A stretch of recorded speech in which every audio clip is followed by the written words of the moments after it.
Hello नमस्कार दोस्तों, आशा है सब लोग ठीक होंगे। और सबसे पहले आप लोगों को दीपावली की हार्दिक शुभकामनाएं। जो है बहुत सारी ढेर सारी शुभकामनाएं आप लोगों को।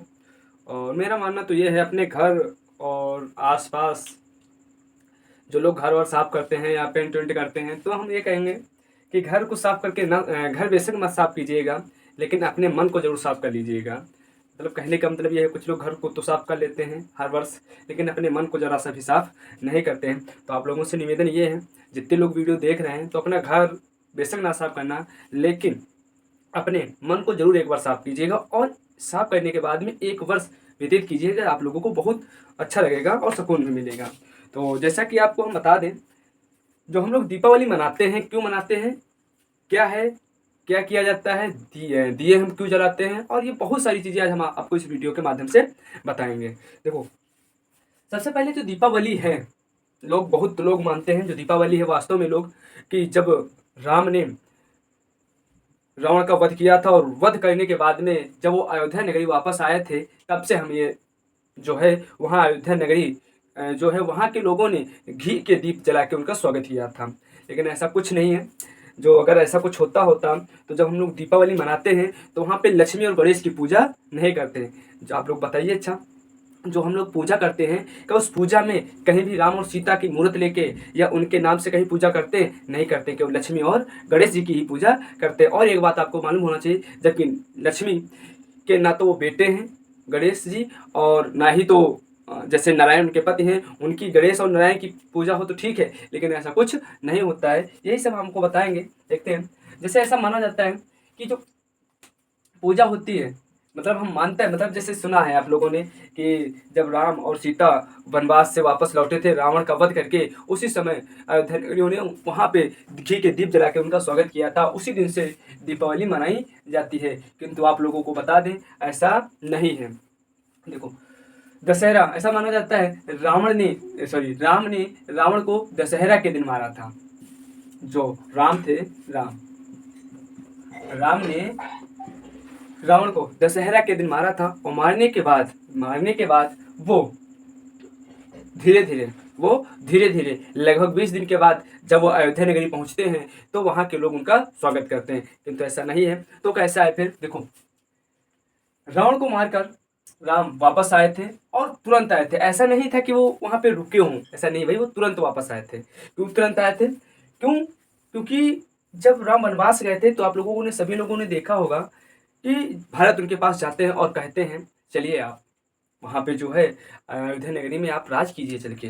पिताश्री जो दशरथ होते हैं, उनकी मृत्यु हो जाती है, किंतु राम कहते हैं, ऐसा है, जो हमको वनवास मिला है, हम वो व्यतीत करके ही आएंगे, 14 वर्ष के बाद ही आएंगे। तो वहाँ पे भरत एक बात कह के आते हैं कि ठीक है, अगर 14 वर्ष के बाद आप नहीं आए, 14 वर्ष कंप्लीट होने के बाद तुरंत अगर आप नहीं आए, तो हम जो है जब आप वहाँ से आएंगे, तो हमारी जो चिता हुई जलती हुई पाएंगे, आप चिता जलती हुई पाएंगे। इसीलिए राम ने क्या किया था, रावण को मारा, और तुरंत राम को जैसे मारा 14 वर्ष के अंत में, तुरंत उसी दिन वापस तुरंत एक पुष्पक विमान, आप लोगों ने देखा होगा, पुष्पक विमान से तुरंत अयोध्या वापस आते हैं। तो आप बताइए, रावण को दशहरा को मारा, तुरंत उसके 20 दिन बाद हम लोग दीपावली मनाते हैं। क्या इससे पता चलता है?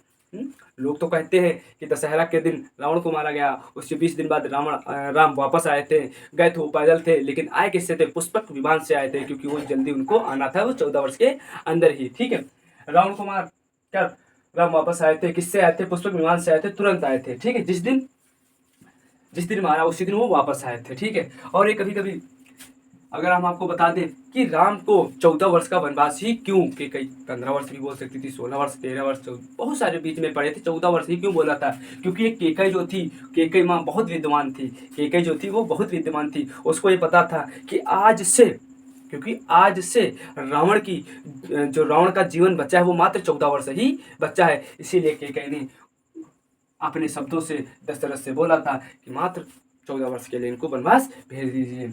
इसके बाद में अगर हम बात करें इसी दिन, अच्छा, तो हुआ था, दीपावली क्यों मनाई जाती है, तो दीपावली इसलिए मनाई जाती है क्योंकि इसी दिन, दीपावली के दिन ही समुद्र मंथन हुआ था। समुद्र मंथन क्यों हुआ था, तो आपको बता दें, जो दैत्यराज थे और जो देवता लोग थे, मतलब राक्षस और देवताओं के बीच में बहुत भयंकर लड़ाई चल रही थी। उसी समय कुछ ऐसी चीज़ें हुई जिसके कारण समुद्र मंथन करने की आवश्यकता पड़ी। तो जब समुद्र मंथन हो रहा था, इसी दिन मतलब समुद्र मंथन हुआ था और जिससे लक्ष्मी जी की उत्पत्ति हुई थी। और जब लक्ष्मी जी की उत्पत्ति हुई थी, उसी दिन लक्ष्मी की पूजा की जाती थी। इसके पीछे का भी कुछ इतिहास है। ऐसा माना जाता है, इतिहास नहीं है, शास्त्रों में ये सब लिखा है। जो शास्त्र हैं रामायण वगैरह, उसमें आप देखेंगे तो उसमें लिखा है कि जो नारायण थे और लक्ष्मी की कुछ लड़ाई होती है और ये लक्ष्मी जी समुद्र में समा जाती हैं, जाके चली जाती हैं। उसके बाद में समुद्र मंथन के द्वारा जब ये दोबारा वापस आती हैं, ये कहती हैं अब जब हम वापस आए हैं तो हमारी भी आप सालगिरह मनाएंगे। इसीलिए हर वर्ष जब दीपावली हम लोग मनाते हैं तो इनकी सालगिरह ही के रूप में मनाते हैं। ठीक है, इसके बाद में बात आती है तो दीपावली को लक्ष्मी और गणेश की क्यों पूजा करते हैं? क्योंकि भाई गणेश की हम क्यों पूजा करते हैं? क्योंकि ना तो वो इनके बेटे थे, कुछ ही थे ही नहीं। क्योंकि गणेश किसके बेटे थे? गणेश किसके बेटे थे? जो गणेश थे, गणेश गणेश तो गणेश पार्वती के, गणेश पार्वती के बेटे थे। गणेश किसके बेटे थे? पार्वती के। अच्छा, कभी अगर पूछ दिया जाए लक्ष्मी के पिता का नाम, लक्ष्मी के पिता का नाम, तो लक्ष्मी के पिता का नाम समंदर था। क्या था? समंदर, समंदर, ये समुद्र। और इनके भाई का नाम अगर कहीं भी पूछ दिया जाए तो इनके लक्ष्मी के भाई का नाम शंख था। क्या था? शंख था। ठीक है, अब बात आती है गणेश, लक्ष्मी और गणेश की पूजा क्यों की जाती है। तो आपको बता दें, लक्ष्मी का लक्ष्मी का मतलब होता है धन, लक्ष्मी का मतलब होता है धन। और जो गणेश हैं, गणेश को बुद्धि का देवता माना जाता है, बुद्धि का देवता कहा जाता है। तो आपको बता दें, जब जहाँ बुद्धि होगी, जहाँ पे बुद्धि होगी वहीं पे लक्ष्मी वास करेगी, और जिसके पास बुद्धि नहीं होती है वहाँ पे लक्ष्मी वास नहीं करती। इसीलिए लोग लक्ष्मी और गणेश दोनों की पूजा करते हैं। भाई जिसके पास बुद्धि नहीं होगी, क्या वो लोग लक्ष्मी उनके पास रुकेगी? नहीं रुकेगी। इसीलिए क्या करते हैं? लक्ष्मी और गणेश की पूजा करते हैं। और एक बात बता दें, गणेश जी का मुंह आप लोगों ने देखा होगा, गणेश जी का कभी मुंह नहीं दिखाई देता है। गणेश जी का मुंह कभी नहीं दिखाई देता है, गणेश जी का मुंह कभी नहीं दिखाई देता, लेकिन गणेश जी के कान बहुत बड़े बड़े होते हैं। इसका भी अर्थ है, जैसे आप लोगों ने रामायण में देखा होगा, भाई राम जिसके स्वयं भाई, और जब लक्ष्मण के शक्ति लगती है तो वो सीधा वैद्य वैद्य के पास हनुमान को भेजते हैं, वैद्य को मंगवाते हैं और कहते हैं, वैद्य जब आता है तो वो कहते हैं संजीवनी बूटी लेके आओ, तो हनुमान जाते लेने। तो जिसका स्वयं भगवान भाई हो उसका कोई कुछ नहीं कर पाता है, किंतु भगवान राम यह संकेत करते हैं कि अगर आपके ऊपर कोई विपत, या विपत नहीं कह सकते, अगर यदि कभी कोई बीमारी या कोई रोग आपके शरीर में आए तो आप सबसे पहले दवा लीजिए, उसके बाद में दुआ। किंतु उल्टा हो रहा है आज के ज़माने में, पहले दुआ ली जाती है उसके बाद में दवा ली जाती है। देखो भगवान प्रभु राम ने भी संकेत किया है कि यदि आपके ऊपर कोई संकट पड़ता है, कोई बीमारी आती है, तो आपको सबसे पहले दवा की जरूरत है, अगर आप उसके बाद में दवा। ठीक है, रामायण यही सब बताती है और क्या बताती है। तो हुआ क्या था, गणेश जी का मुख मतलब गणेश जी का जो मुंह होता है वो लंबा, और कान मुंह जो होता है नहीं दिखता है, किंतु कान बहुत लंबे लंबे। गणेश जी ये कहते हैं कि आप कान बड़े करो, मुंह रखो छोटा। मुंह नहीं जरूरी है सबको दिखाने को। कान जब लंबे करने का मतलब ये होता है, कान जितनी भी आसपास की बातें हैं उनसे आप सुनो ज़्यादा, किंतु बोलो कम। किंतु आज के ज़माने में तो होता तो कुछ उल्टा ही है, लोग सुनते कम हैं और बोलते ज़्यादा हैं। इधर सासू माँ ने कुछ बोला, उधर बहू ने कुछ ज़्यादा ही बोला, तो ये होता है। इसके बाद में आप लोगों ने देखा होगा, गणेश जी का पेट जो होता है बहुत बड़ा होता है। पेट बड़ा का मतलब बहुत बड़ा, चर्बी वाला बड़ा नहीं। गणेश जी के पेट का संकेत ये करता है कि पेट इतना बड़ा रखो कि अगर कोई बात हो रही हो तो उसको सुनकर आप अपने पेट में ही बचा लो। किंतु पेट आज के ज़माने में इतना छोटा हो गया है कि कोई बात ही हजम ही नहीं होती है, उसको पचा ही नहीं पाया जाता है। आप लोग सभी लोगों ने देखा होगा, घर में अगर कोई बात कही जाती है तुरंत उसको इधर से उधर कह दिया जाता है। तो यही सब बातें हैं जो बताया जाता है। वास्तव में आज बता दें, जो दक्षिण भारत है हमारा, दक्षिण भारत में लक्ष्मी और नारायण की ही पूजा की जाती है।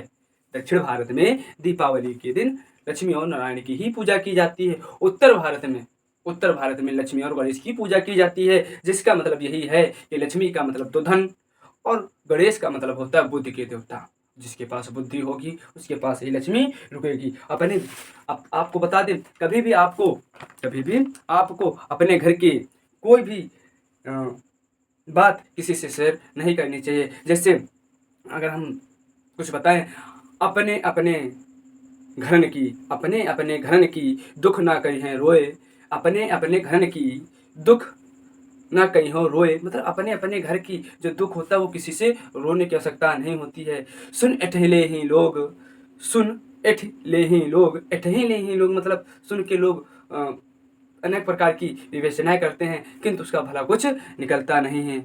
बाट न ले ही कोई, बाट न ले ही कोई, मतलब सुन के एठले हैं लोग, सुन के एठले हैं लोग, बाट न ले हैं कोई। फिर से मैं बता दूं, अपने अपने घरन की, अपने अपने घरन का दुख न कहीं हो रोए। मतलब अपने अपने घरों का दुख जो होता है किसी से रोने की आवश्यकता नहीं होती। आप रो रो के बताएंगे, उसके बाद में पता यही चलता है कुछ नहीं होना है। अपने अपने घरन का दुख न कहीं है रोई, सुन ऐठे हैं लोग सब, बाट न ले कोई। सब सुनते जाते हैं, कोई भी नहीं बांट पाता है। तो आप लोग इसके माध्यम से, इस वीडियो के माध्यम से आपने ये सुना कि वास्तव में जब कोई पूछता है, और हम लोगों ने एक चीज़ और लिखी कि जब कक्षा स्कूल में पढ़ाया जाता था कि दीपावली पे हमको टिप्पणी लिखना है, निबंध लिख के लाना, तो साफ साफ लिखते थे बहुत अच्छा अच्छा कि जिस दिन श्री राम ने रावण को मार कर वध करके जैसे वो अयोध्या नगरी पहुँचे थे, उसी की खुशी में हम दीप जलाते हैं। बल्कि आप बताइए, कहीं भी का दीपावली के दिन कहीं भी राम की और सीता की पूजा की जाती तो कहीं नहीं की जाती, नहीं की जाती, नहीं की जाती। तो आज की वीडियो में इतना ही, और आगे वाला जो वीडियो हम लेके आएंगे उसमें ये बताएंगे कि भैया दूज आखिर क्यों मनाया जाता है।